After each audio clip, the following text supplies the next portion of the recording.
As a developer, you know the importance of testing your APIs for vulnerabilities. But let's be honest, it can be a tedious task. That's where Akto comes in. Akto is a powerful tool that makes API testing a breeze. With over 100 plus built-in tests, Akto automates the tedious task of testing APIs. It's like having your own personal security team. In Akto, you can create your own API inventory with multiple methods. Let's see how it works.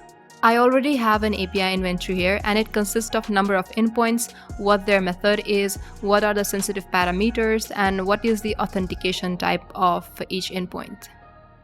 You can filter these endpoints according to their method, sensitive parameters, or even the endpoints. By clicking on the sensitive parameters, we can see there are 4 parameters that are present in these endpoints: email, IP address, token, and username.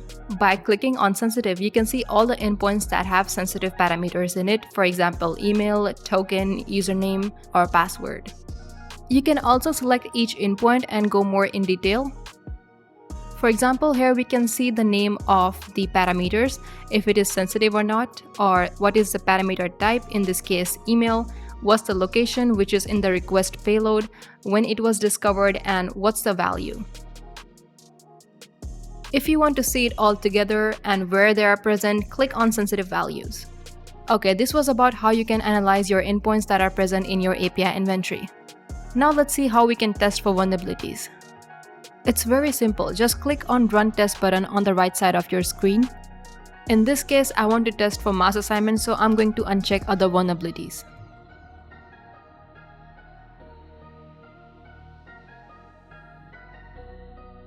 And then click on Run Once Now. Move on to the testing section.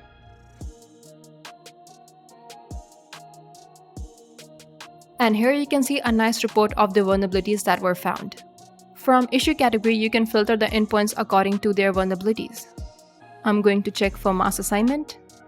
And here we can see one vulnerable endpoint /API/users. You can also see the details of the issue that was found and what's the impact for it. For example, in this case, the exploitation can lead to privilege escalation or to the creation of admin role.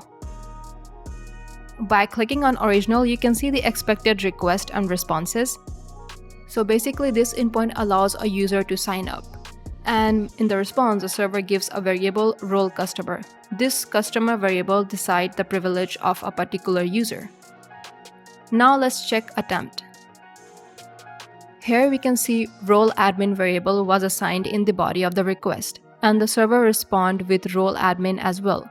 Means the normal user now have the admin privileges. As you can see, the severity of this vulnerability is very high, and we were able to find this vulnerability in just seconds.